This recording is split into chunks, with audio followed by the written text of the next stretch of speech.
komið sæl. Það hefur verið hvasst og hviðátt víða land og sérstaklega hér vestan til þar sem hviður hafa verið að slá yfir 30 metra á sekúndu.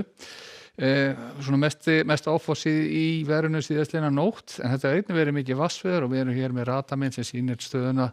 núna klukkan 5 í dag og við sjáum að það er lágu skilin hér yfir nánast allan daginn og úr því rigndi mikið hér landið vestanvert. Það rigndi einnig suðaustan til, en þó í minna magni.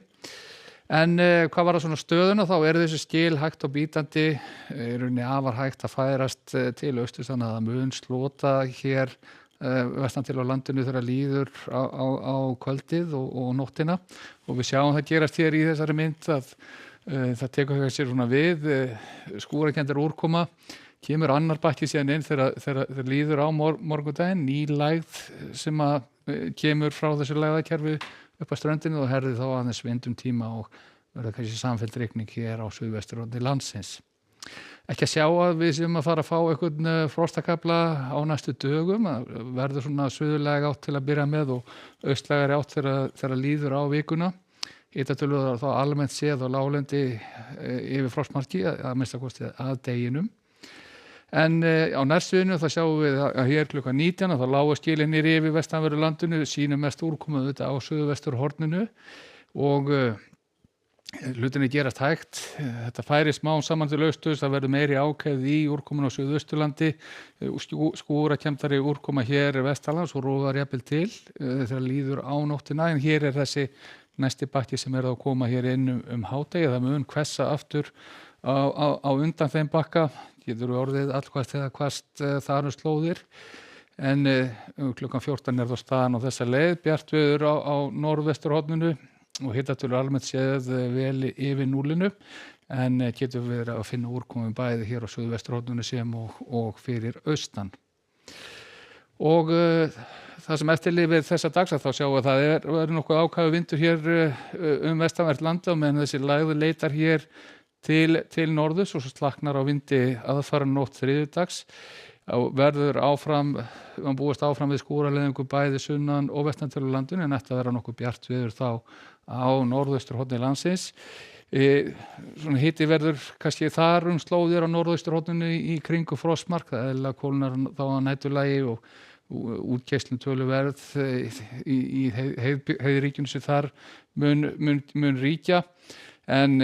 fínar hitatölur á öðru leyti og fram á miðvikudag þá ætlar vindátt svona aðeins að verða smám saman austlægari og það svona hefur kannski aðeins þá breytingu í för með sér að það verður skýjað að mestu leyti sunnan og austanlands og rigning á köflum þar, en þurrt og jafnvel bjart á köflum á norðvesturhorni landsins. Og hitatölur þá áfram með ágætum á miðvikudaginn og hið sama á í rauninni þá dálítið við fimmtudaginn. Við sjáum að það eru þó þéttar þrýstilínur yfir landinu og getur verið fyllt þessu tölu verður blástur. En út í heimi og byrjum þá á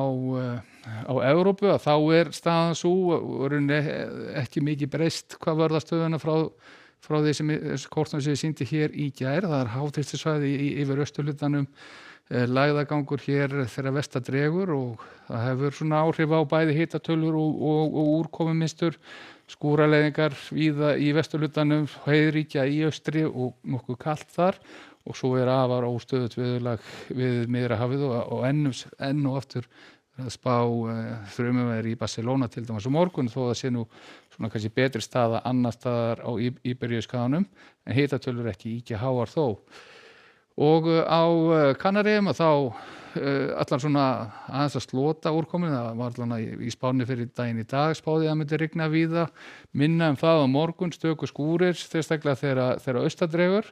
Og í Norður-Ameríku þá sjáum við að það er enn kalt í miðríkjónum og norðurríkjum Bandaríkjanna sem og í Kanada og snjóar síðan hér veturinn að heimsækja New York. En ég skulum segja þetta gott að verið sæl.